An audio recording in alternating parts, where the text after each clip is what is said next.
Vandeham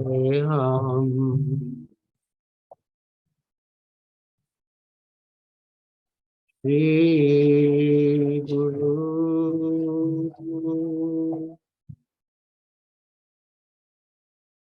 Shri Yuta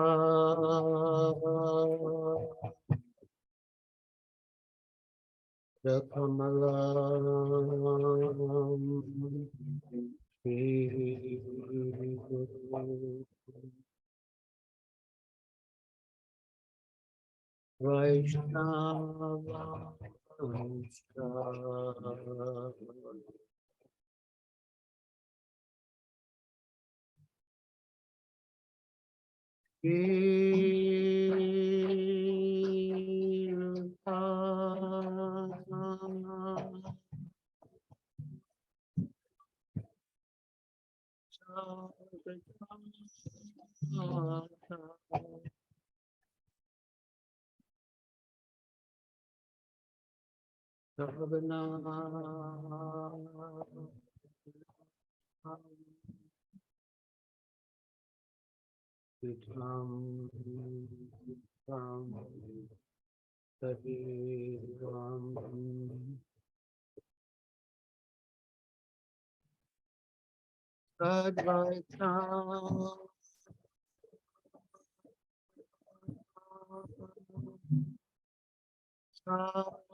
Krishna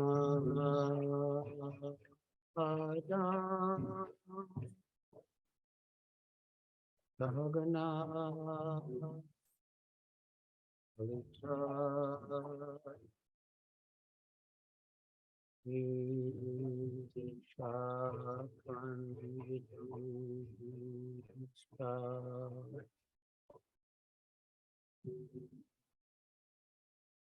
Namah Vishnu Padaya Krishna Prasthaya Bhutale Srimate Bhakti Vedanta Swami Iti Namine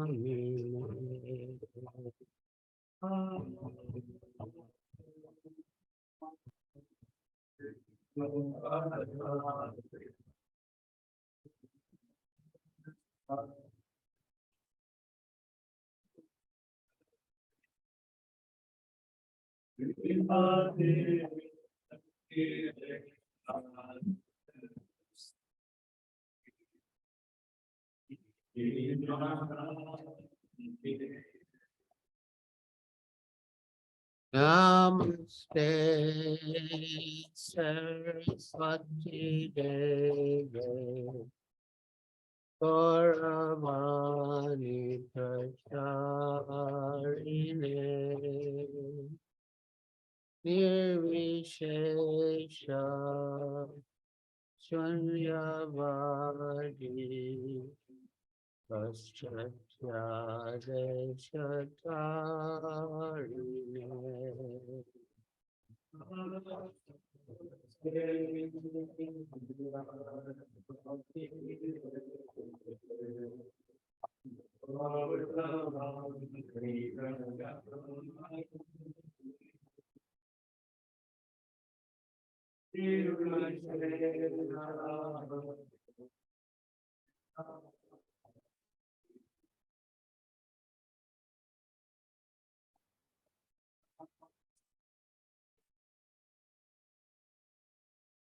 Shri Krishna Chaitanya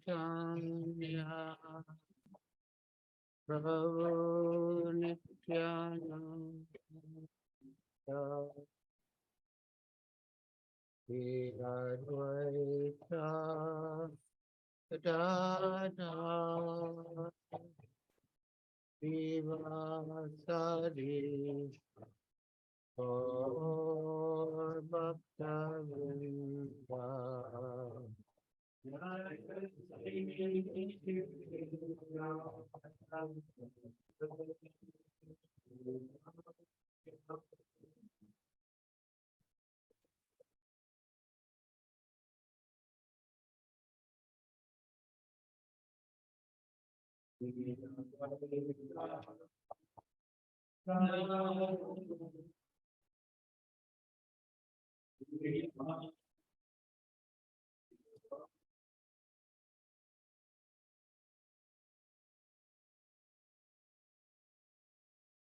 Shri Krishna Chaitanya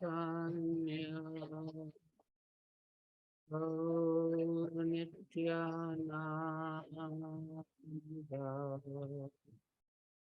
Shri Advaita Gadadhar Srivasadi Gaur Bhakta-vrinda.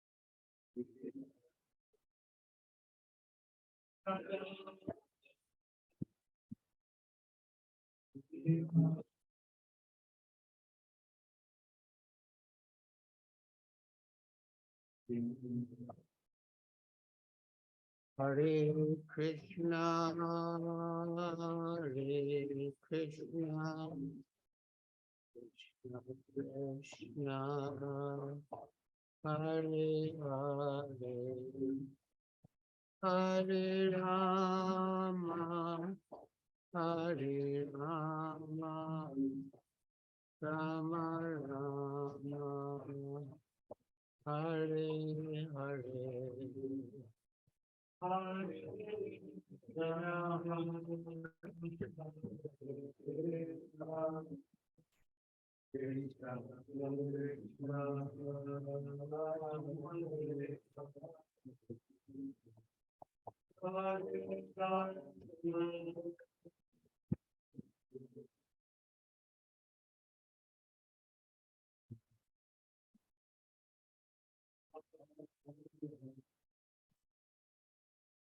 Hare Krishna, Hare Krishna, Krishna Krishna, Hare Hare,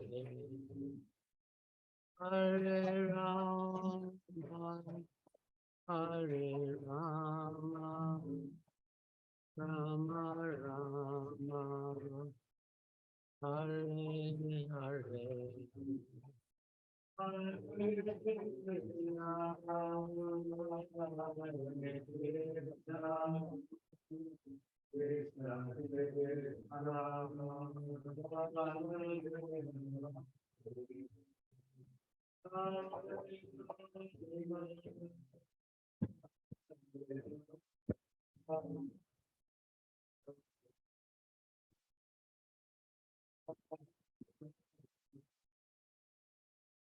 Hare Krishna, Hare Krishna, Krishna Krishna, Hare Hare, Hare Rama, Hare Rama, Rama Rama, Hare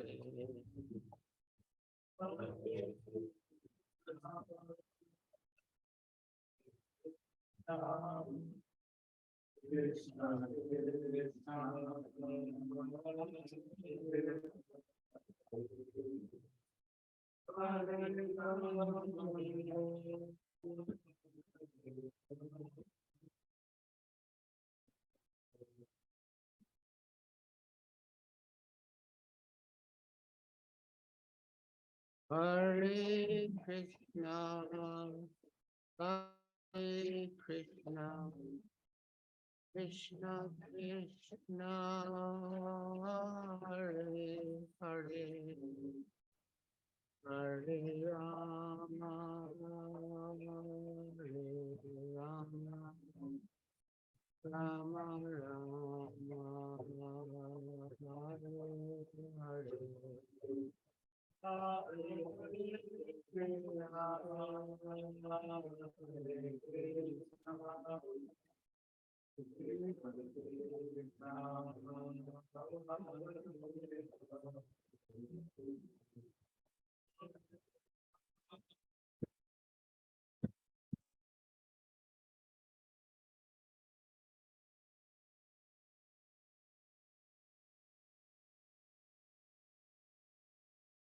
Jaya Prabhupada, Jaya Prabhupada, Prabhupada, Jaya Prabhupada,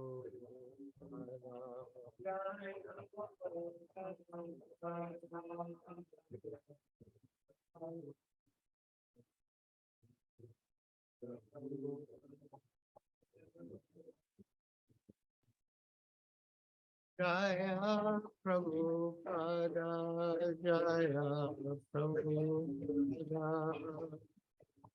Prabhupada, Srila Prabhupada,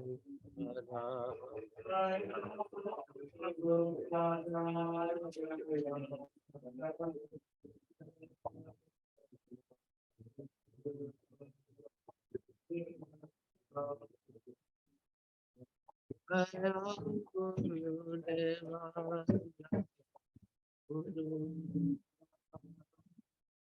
Gurudeva, Srila Gurudeva.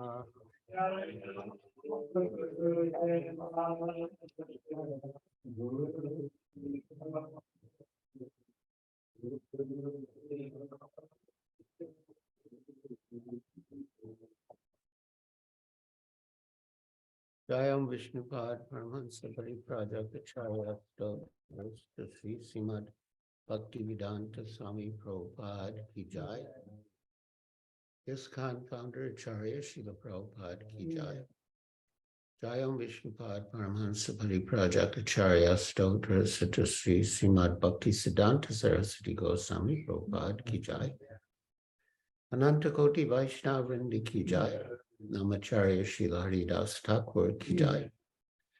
Prem Se Kaho Sri Krishna Chaitanya Prabhu Nityananda Shri Advaita Gadadhar Shri Vasari Gaur Bhaktivinoda Ki Jai. Shri Shri Radha Krishna Gopa Gopinath Sham Kund Radha Kunda Giri Govardhan Ki Jai. Vrindavan Dham Ki Jai. Navadvip Dham Ki Jai. Jamuna Mai Ki Jai. Ganga Mai Ki Jai. Tulsi Devi Ki Jai. Bhakti Devi Ki Jai. Samveta Bhaktivinoda Ki Jai. Nitai-gaurasundara. All glories to the assembled devotees. All glories to the assembled devotees. All glories to the assembled devotees. All glories to Sri Guru and Sri Gauranga. Glories to Srila Prabhupada. Hi.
Hare Krishna, my dear devotees. We shall read from my forthcoming book called Dancing White Elephants, Traveling with Srila Prabhupada in India from August 1970 to March 1972. And I'll read from chapter 2, Amritsar, October 20th to 30th. We began our stay in India at the home of Kailash Seksaria, a Marwari businessman who had a 5-story building overlooking the sea on Bombay's prestigious Marine Drive. I was dancing very enthusiastically in kirtans during that time, making a special effort to jump as high as I could in the air and to sustain my effort from the beginning to the end. One evening, Srila Prabhupada called for me. He had never done so. I didn't have any business with him as such. I was just one of the devotees. And I took it that he was reciprocating with my dancing. When he asked how things were in Boston, I responded by praising Satsvarupa, but he didn't respond. In retrospect, I think he might not have wanted me to be so attached to Satsvarupa that I would leave India. But I felt that he wanted me to focus only on him and not to be too preoccupied with or diverted by anyone else, however surrendered they might have been. After we had been in Bombay for 10 days, Srila Prabhupada's old friend, Hare Krishna Das Agarwal, invited Prabhupada and his party to Amritsar for a Vedanta Sammelan conference, at which people would gather to hear sadhus speak on or speculate about Vedanta.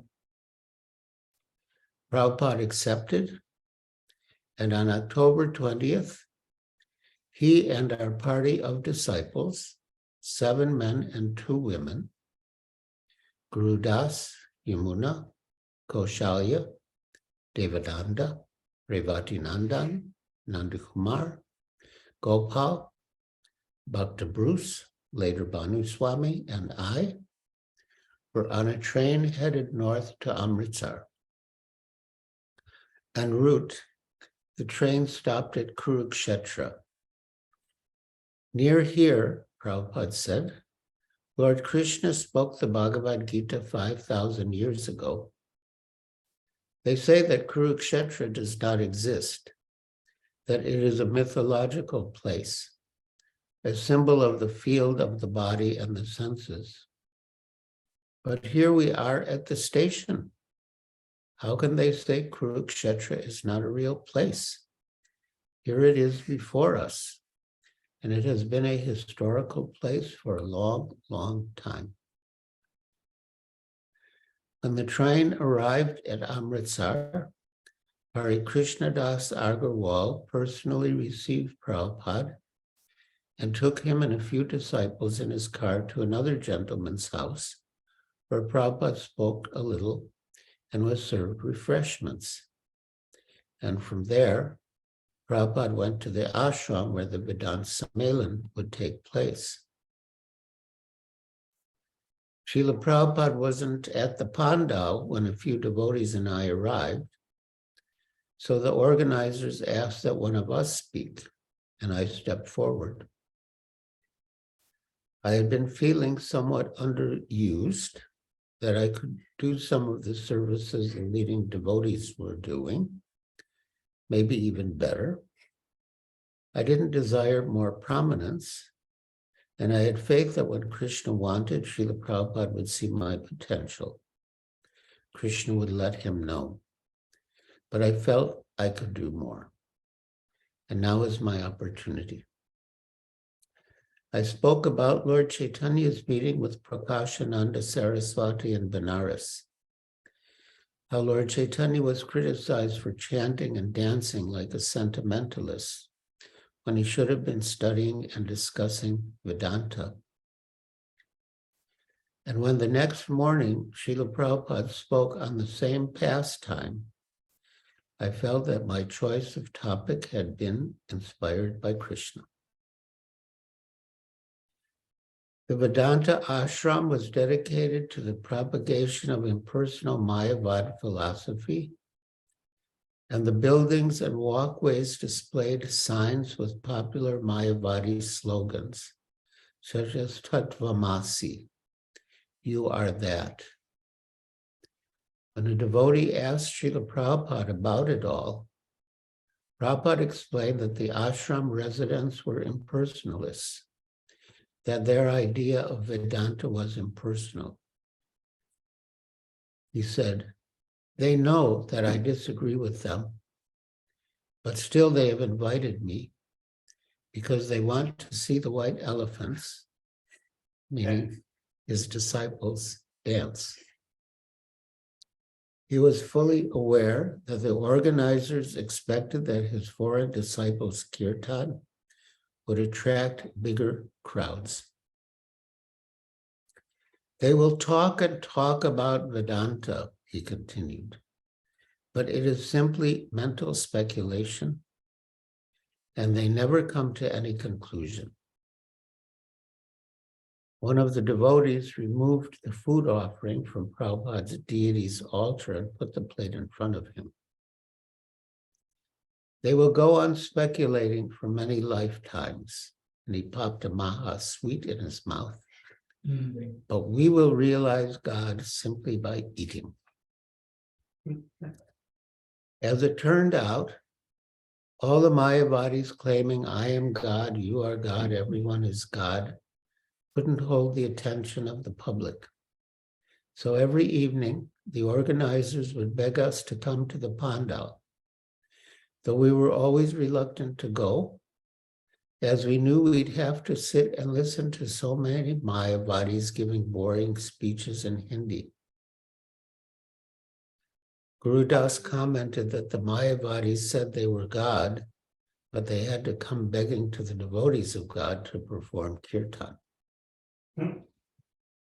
We had been assigned 3 small rooms for quarters. Prabhupada took one, Yamuna and Koshalyas shared the second, and 4 men squeezed into the third, leaving 3 men, including me, to sleep on cots outdoors. One night it was so cold outside that we couldn't sleep. So the ashram manager said we could stay in a large hall with the visiting Mayavadis.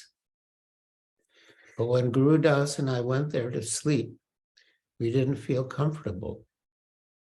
It was nice to stay in a big Indian ashram, which we had never done. So many beds in neat rows, one after the other. But everyone else staying there was a Mayavadi. Guru Das later recounted, one of the sadhus came over to me and said, we are all God, just like the sparks of the fire and the fire are one. I answered, this is Guru Das speaking, they are similar, and the sparks have the quality of the fire, but not the quantity. Just like we have some of the qualities of God, but not the quantity that he has. We are qualitatively similar, but not quantitatively equal to God. We can't cook a meal with a spark. The sadhu wouldn't give up, and he pressed his point. He took a thread from his blanket and said, see, this thread is the same as the blanket. Then Krishna from within inspired Guru Das. He took away his blanket and gave him the thread. If they are the same, then this thread should keep you as warm as the blanket. Giriraj rolled up his blanket and used it as a pillow. It was very cold, and after an hour or so of shivering, the sadhu came back to Giriraj and said, "You have proven your point. The thread is not the same as the blanket. I prostrate myself before you. You have defeated me." Giriraj replied, "Do not bow down before me, bow down before my guru, who has taught me." And the next morning, the sadhu went to Prabhupada and bowed before him. Nearby was a large vacant ground where a huge panda was constructed every year for the Vedanta Sammelan. At the end of the panda was a stage where Srila Prabhupada or whoever the speaker was would sit, and where we would stand and perform kirtan. At 4 o'clock the first morning, and each morning thereafter, we congregated in Srila Prabhupada's room for Mangal Arati and Kirtan before his small Radha Krishna deities. We felt fortunate to have such intimate association with our spiritual master. Prabhupada played mridanga and led the chanting of the Guruvastaka. Afterwards, he had the pujari distribute to each devotee a bit of the fruit and sweets that had just been offered to the deities. Then he had us read aloud from Srimad Bhagavatam.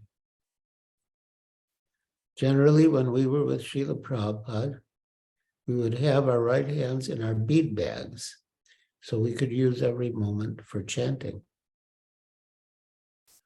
One morning, a devotee asked, "Our right hand is in our bead bag so we can chant. So is it all right to accept the prasad in our left hand and pop it in our mouth?" Always practical, Prabhupada replied, "Yes, you can take the shortcut." Later that morning at the Sammelan, Prabhupada spoke in Hindi to thousands of attendees. Everyone loved his address, and the committee members honored him by making him the president of the event. The program was scheduled to run for several hours in the morning and evening, but Prabhupada did not limit his preaching to those times. As a constant stream of visitors came to meet him in his room, seeking his blessings. "Just see how they treat a saintly person," he told us, appreciating the vestige of Vedic culture. There were morning and evening sessions. Guru Das, our main preacher, gave the evening lectures, and I spoke in the mornings when there were fewer people. One evening, to refute the impersonal philosophy, Guru Das told the audience, "If all is one, then why don't you give me your wife to enjoy?" And his example offended the Indian sensibilities. The organizers asked Prabhupada to assign another disciple to speak in the evenings. And Prabhupada chose me. Each night, I would pray that my words would be pleasing to Prabhupada.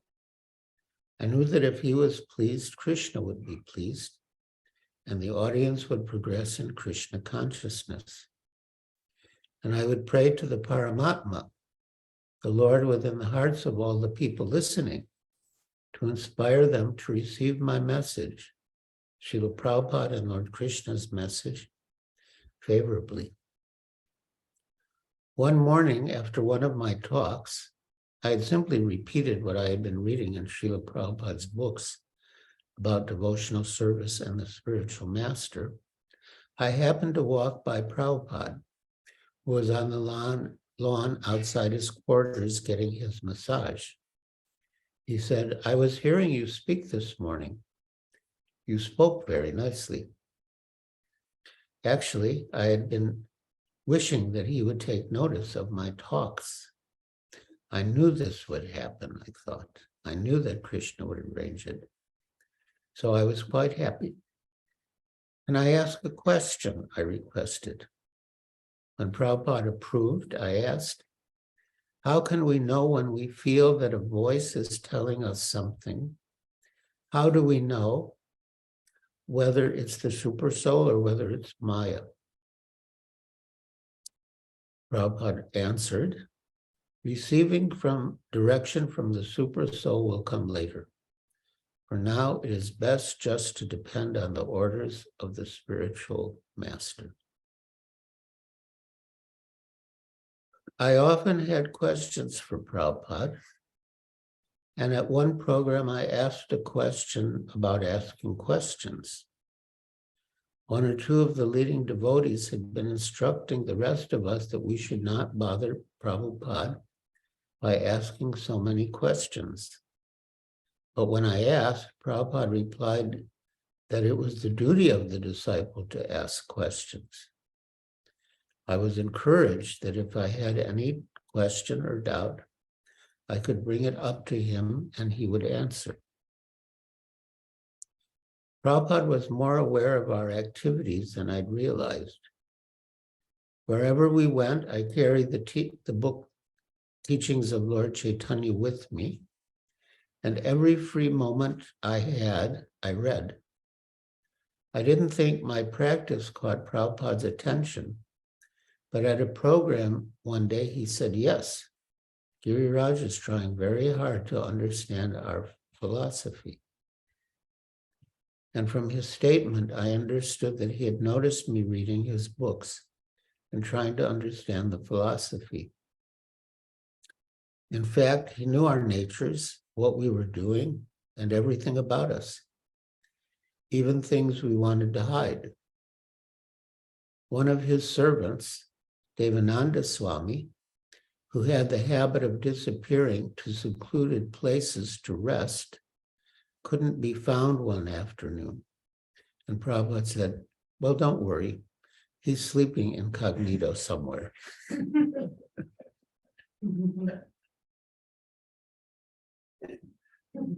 Many people extended invitations for Srila Prabhupada to visit their homes and factories and temples.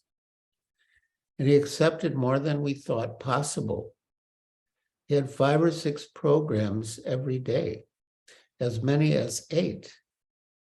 In addition to doing some Harinam Sankirtan, we were constantly following him from one place to another. When the cars were ready to go to a program, he would come out and leave. Those who weren't ready would have to catch up on bicycle rickshaws. When once the people who were supposed to pick him up were late, and he was made to stand waiting, he exploded. He was shouting in Hindi, and I wasn't close enough to hear much, but he was giving it to them for at least 5 minutes. It was the first time I had ever seen him raise his voice at anyone or display so much anger. I knew philosophically it was transcendental, but it showed me a side of Prabhupada that I had not seen. And it showed me how deeply committed he was to his preaching mission. So it was a mad rush. Sometimes we'd lose track, make a wrong turn, and have to ask for directions. Sometimes we wouldn't reach a place until Prabhupada had begun preaching or was honoring prasad. Or since he would go from one program to the next until he had already left. At the end of one day, having spoken at 7 programs, from 7 in the morning until 11 at night, Prabhupada returned to the ashram by car, with the rest of us following on rickshaws. When we arrived, we were totally exhausted and ready to take rest. But noticing the light still on in Prabhupada's quarters, I went up to the window and peeked in. And there was Prabhupada, sitting back on his asan, listening to the tape of the talk on Krishna that he had just given. He never tired of speaking or hearing about Krishna or of glorifying him. The only problem was that none of the rest of us were able to keep up with Prabhupada's pace. He didn't have time to wash our clothes, hardly any time even to sleep. We were becoming more and more exhausted, and our physical and mental conditions was deteriorating. Most of us were barely a third of Prabhupada's age,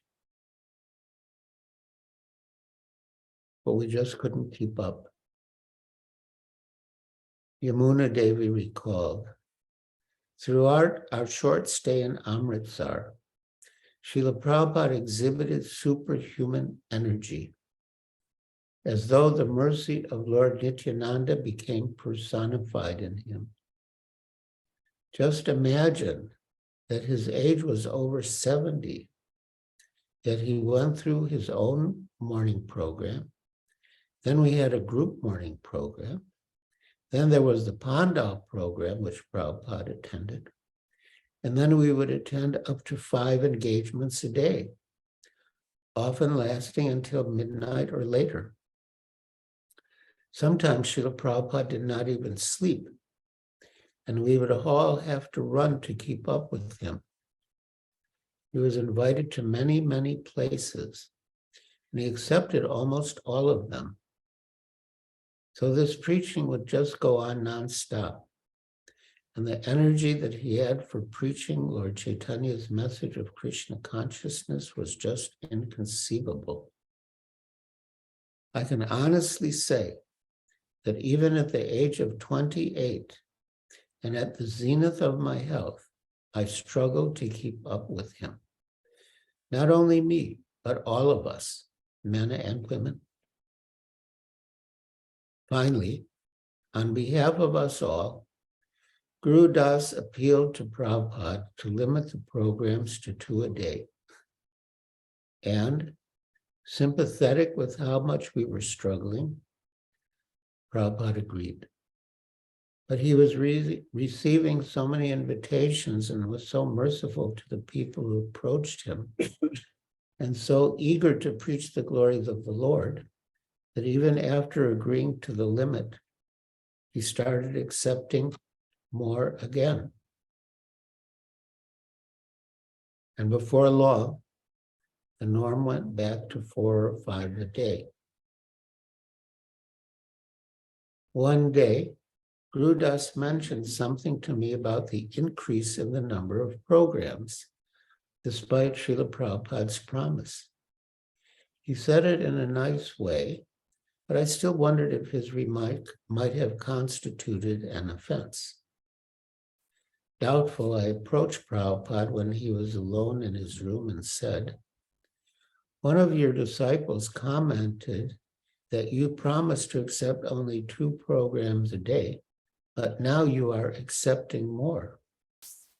Is this comment correct or not?"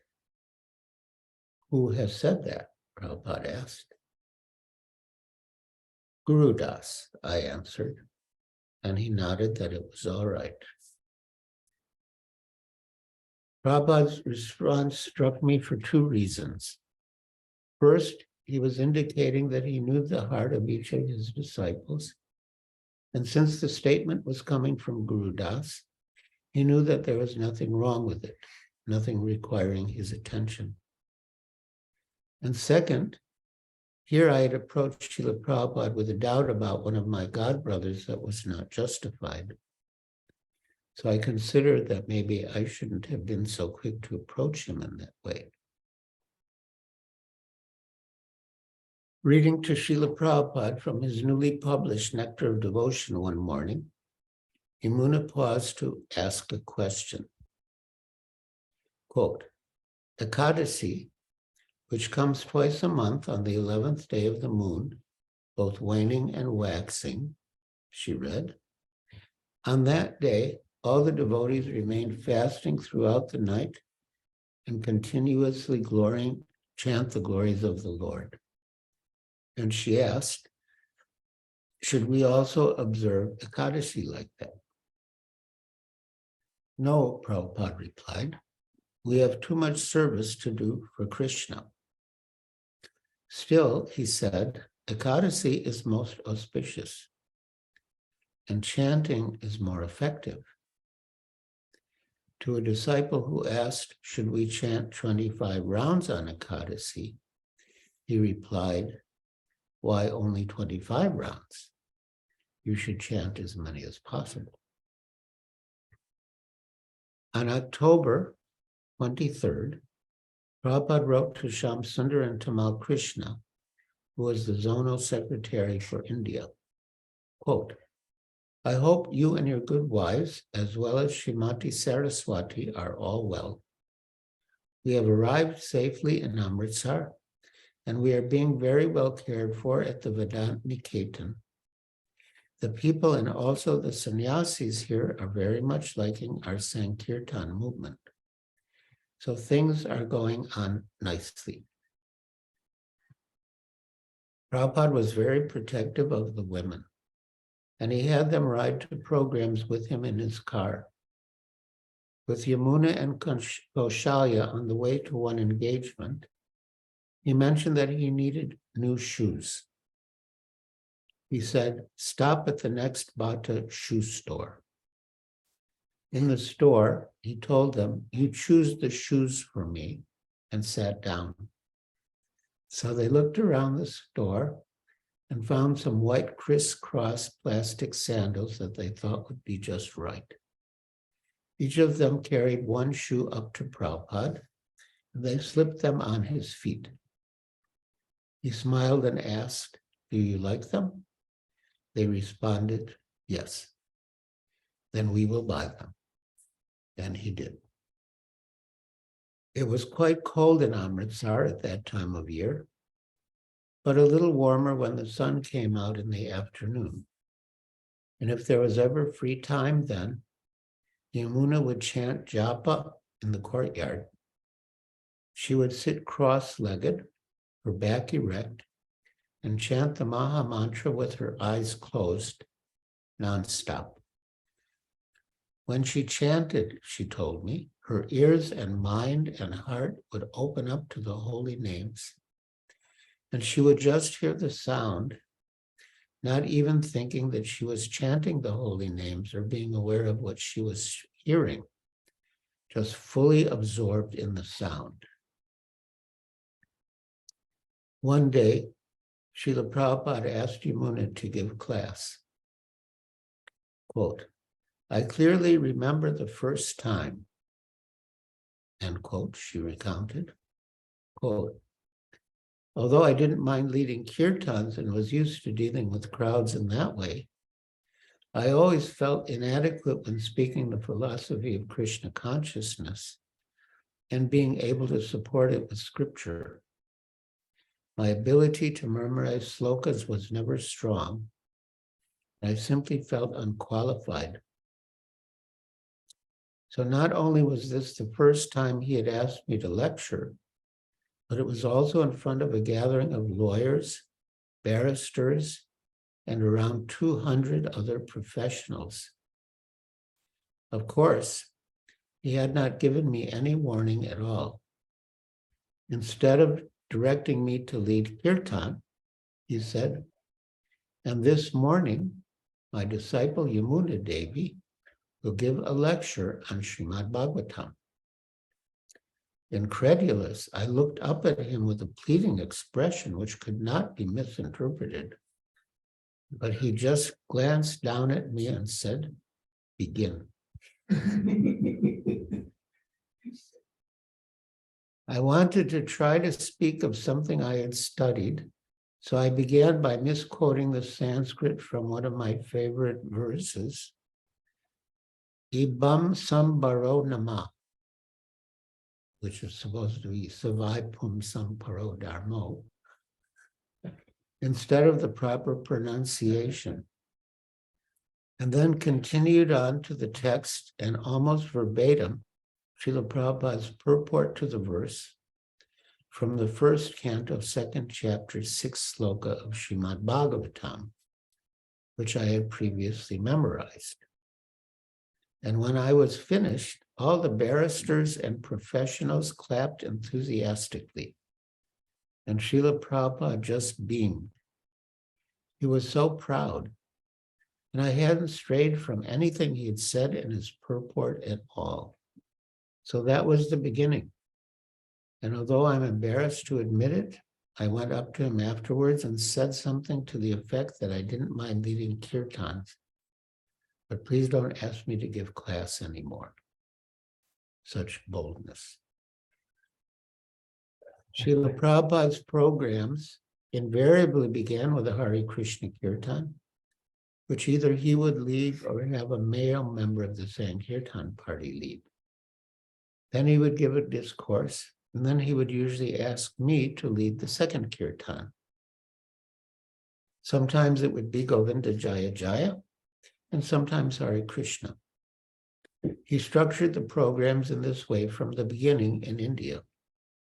From the time of Amritsar on, Srila Prabhupada also began calling on his female students, as well as the male students, to give discourses. My feeling was that he was very proud of his Western disciples and wanted to show others how we were taking to the process of Krishna consciousness and to the chanting of the holy names. Whenever a disciple spoke or led kirtan, Srila Prabhupada would close his eyes and become immersed in it, as though it was the greatest thing. In this way, he was teaching us, nurturing us, encouraging us, and training us how to spread Krishna consciousness in India. Yamuna became quite famous and popular.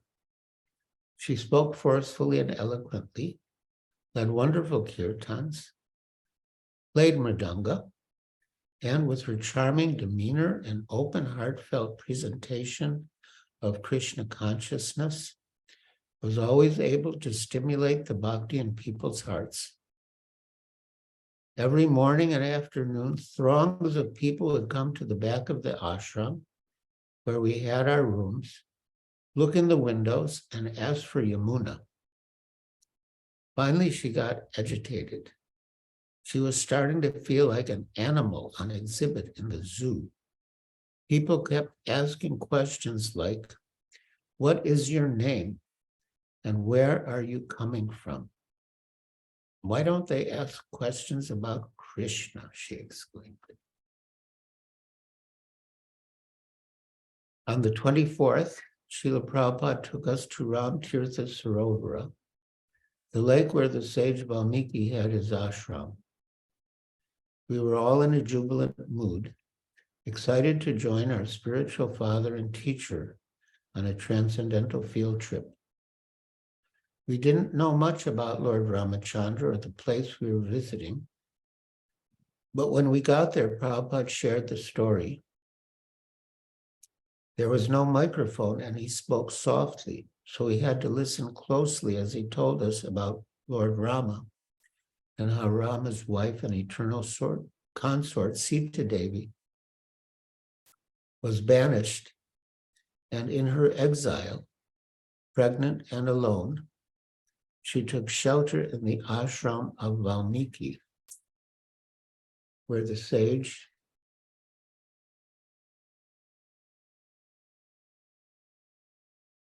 sang the Ramayana, the transcendental story of Lord Rama.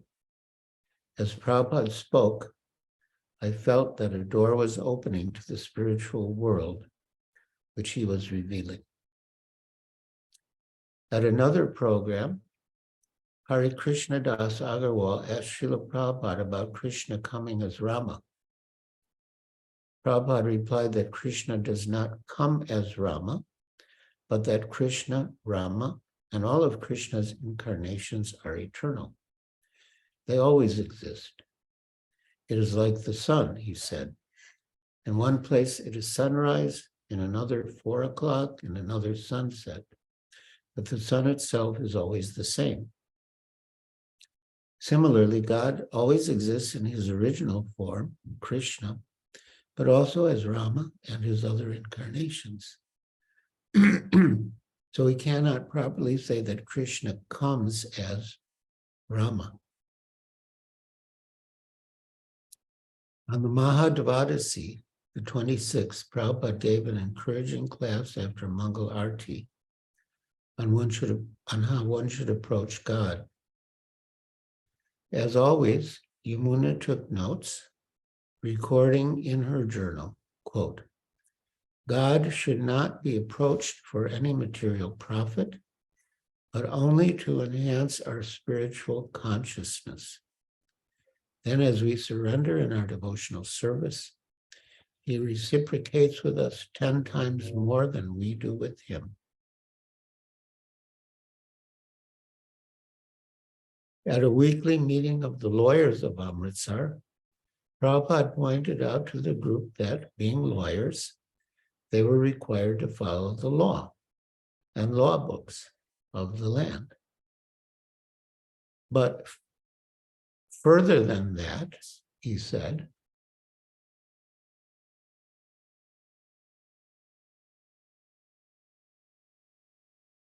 they should follow God's laws, which were found in the greatest spiritual law books of all time, the Bhagavad Gita.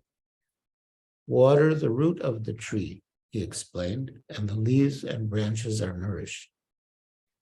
The lawyers were very appreciative, and after the talk, they asked questions and offered respects to Prabhupada by bowing down before him.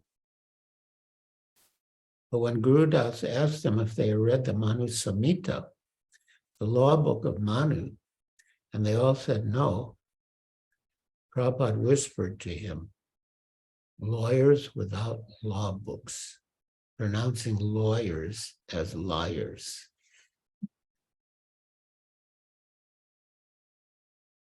One of Prabhupada's invitations came from Baladev Indra Singh, a Kshatriya king and heir of one of the oldest, most prominent dynasties in Punjab.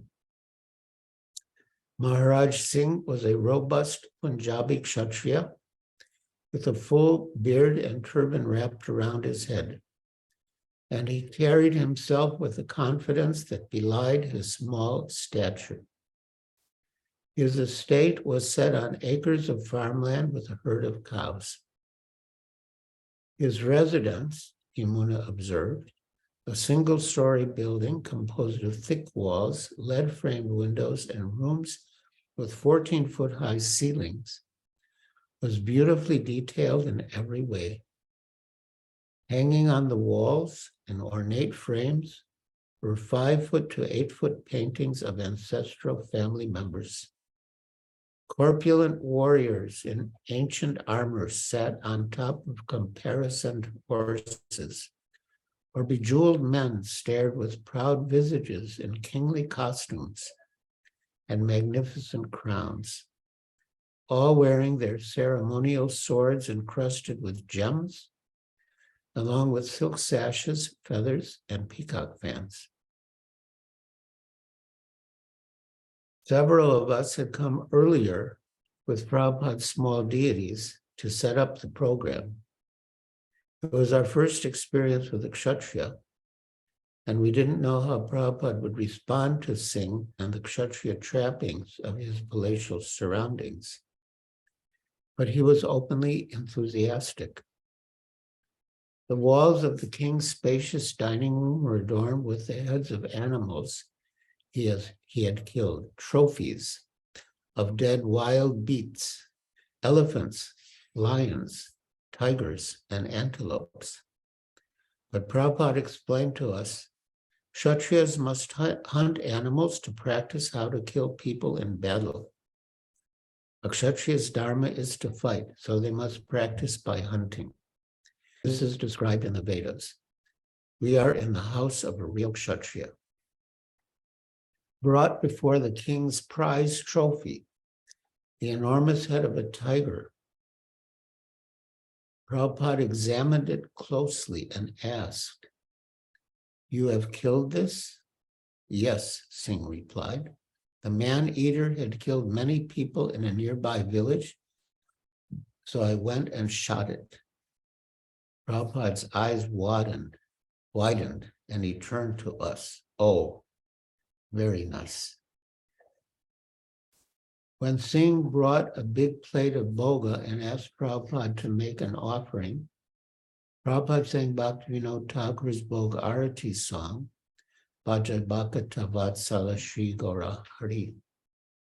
He rarely sang bhajans or led kirtan, and the rest of us were immersed in an ocean of bliss. I had a clear perception that Krishna was in fact with Prabhupada, as his divine grace offered his heart along with the food. Sitting on the floor with Prabhupada above him in a chair, Mr. Singh confided that there was something troubling him. An astrologer had told him that in a previous lifetime he had fought in the battle of Kurukshetra, but on the side against Krishna, and he was very worried about it. Prabhupada assured him that this was not possible. Everyone who was killed in the battle of Kurukshetra was liberated, he said. If you had actually been there, you would not still be in the material world. Singh could not quite grasp the point and wasn't sure whether to feel relieved or disappointed. But Prabhupada said, "That's all right, don't worry. Now you're a devotee of Krishna, everything is all right." And when Singh's son came in, Prabhupada opened his eyes wide and, relating to the king's Kshatriya spirit, said, "Oh, he looks just like Maharaj Parikshit." And when it came time to honor the rich, spicy Punjabi feast, the rest of us were a bit hesitant. But as Prabhupada calmly began to eat, we relaxed and joined him. Our host was completely charmed. He said that when he had extended his invitation, he'd been a little dubious about us. But after speaking to Srila Prabhupada for a few moments, all his doubts and suspicions had been removed. As was often the case, I was amazed and impressed by how perfectly Prabhupada could understand people's moods and reciprocate with them perfectly. And when he asked Maharaj Singh to join our life membership program, by which people would pay an amount and receive all of Srila Prabhupada's books, a subscription to Back to Godhead magazine, and the facility to stay for free in our centers, Singh agreed without hesitation. The first and only life member we made in Amritsar. One afternoon, Srila Prabhupada went to see the famous Harmandir Sahib, the Sikh Golden Temple, the main Gurudwara, place of worship for Sikhs worldwide. The temple was surrounded by a holy water tank, Amrit Sarovar, after which the city Amritsar was named.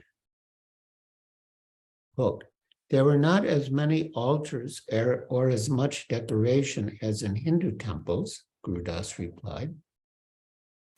At the top was a room from which we could see in all directions, a vista of 360 degrees.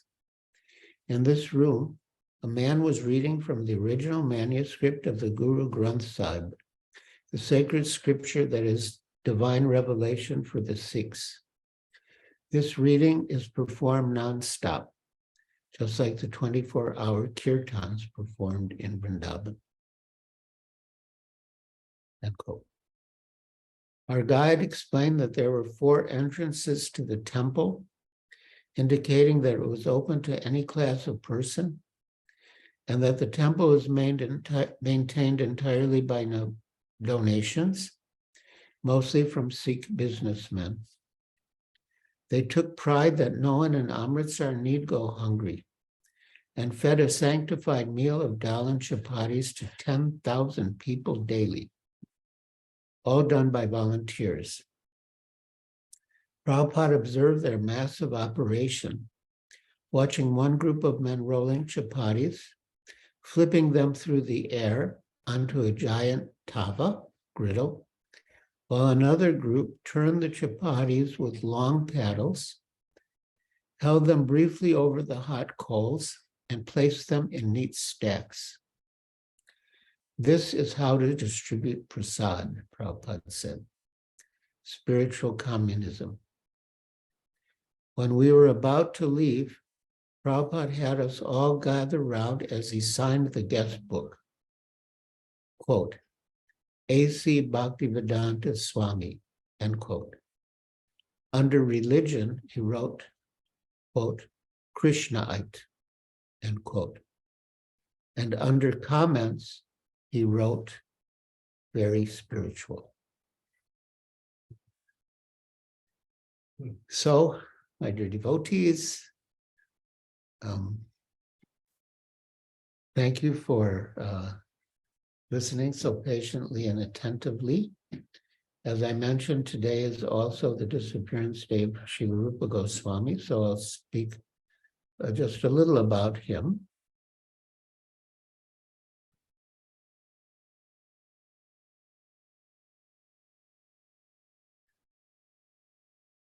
Quote, before the creation of this cosmic manifestation, the Lord enlightened the heart of Lord Brahma with the details of the creation and manifested the Vedic knowledge. In the same way, the Lord, being anxious to revive the Vrindavan pastimes of Lord Krishna, impregnated the heart of Rupa Goswami with spiritual potency. By this potency, Srila Rupa Goswami could revive the activities of Krishna in Vrindavan, activities almost lost to memory. In this way, he spread Krishna consciousness throughout the world. That's Sri Chaitanya Charitamrita Madhya Lila, chapter 19, text 1. Of course, we could say much more about Srila Rupa Goswami, but we've already been with you for an hour and 15 minutes. So I think now we can conclude my talk as such. And now if any of you want to ask any questions or make any comments, share any reflections, you can raise your hand.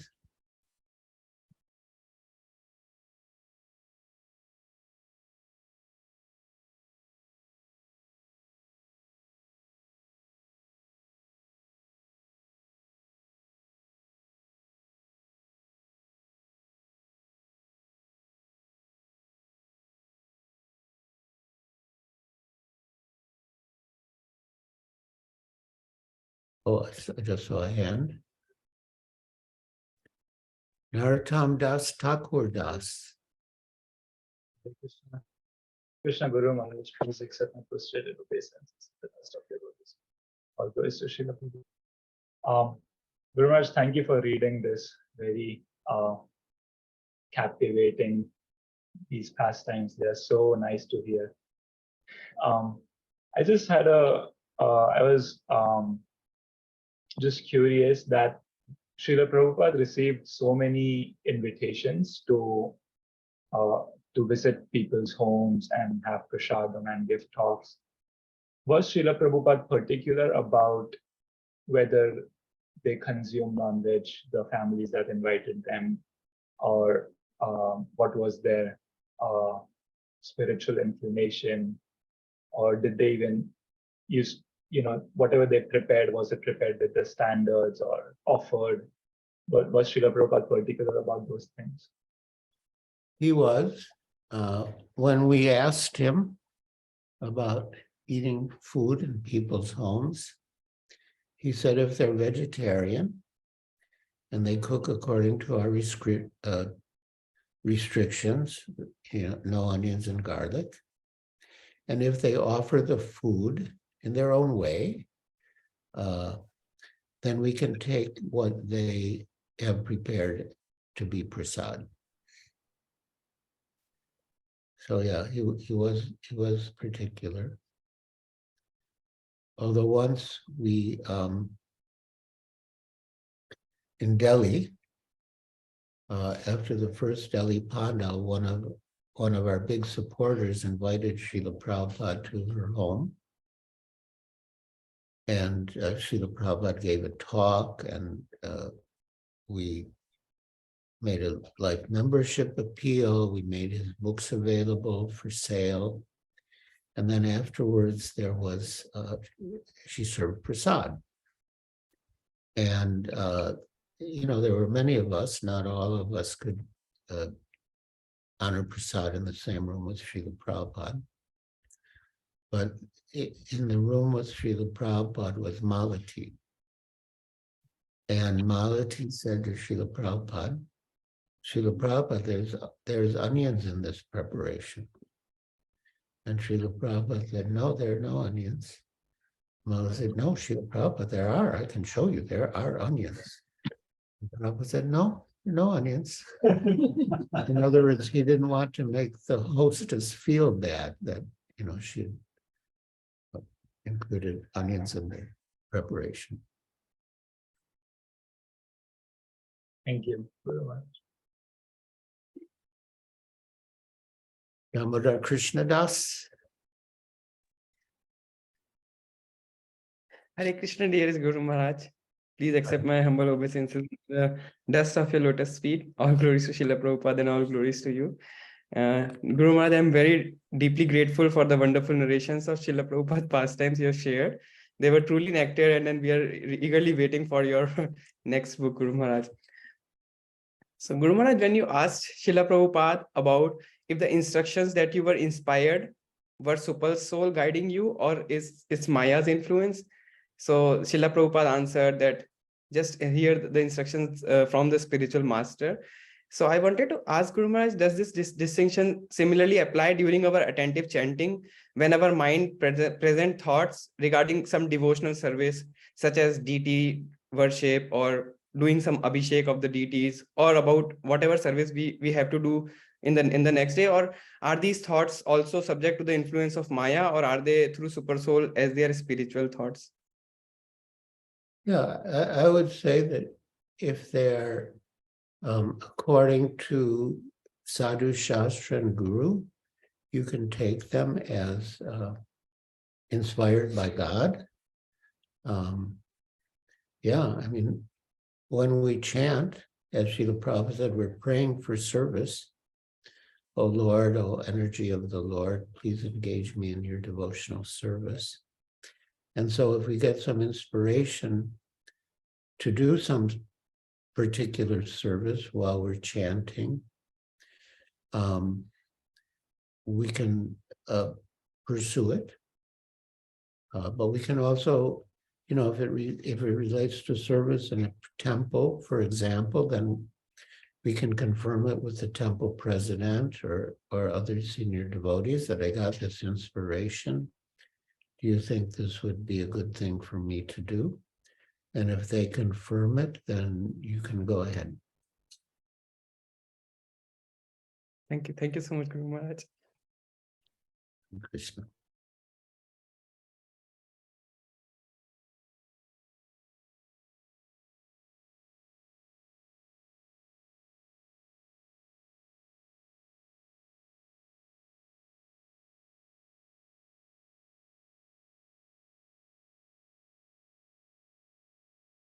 All right, my dear devotees, if there are no more questions or comments, we can conclude now by offering Vaishnava Pranam. Let us offer our respectful obeisances unto all the Vaishnava devotees of the Lord, who are just like desired trees, who can fulfill the desires of everyone, and are full of compassion for the fallen conditioned souls. Panchakalpa Trubhyascha Kripa Sindhu Devacha Patitanam Pavane Vaishnavebhyo Namo Namaha. Anantakoti Vaishnava Vrinda ki jai. Srila Prabhupada ki jai. Gaur Bhakta Vrinda ki jai. Giriraj Maharaj ki Maharaj. jai. Wonderful book, Maharaj. Thank you so much. Thank you, Maharaj. So wait for you next month, Yes. another episode, Dancing with White Elephants. Thank you, Maharaj. Thank you for mercy. Thank Hare you. Krishna. Thank Thank you, Guru you. Maharaj. Thank you, Guru Maharaj. Hare Krishna. Hare Thank you, Krishna, Hare Guru Krishna. Maharaj. Hare Krishna, Guru Maharaj. Hare Guru Maharaj, Krishna. for your nice lecture. Thank you for a wonderful lecture. Thank you. Hare Krishna. Thank you for joining.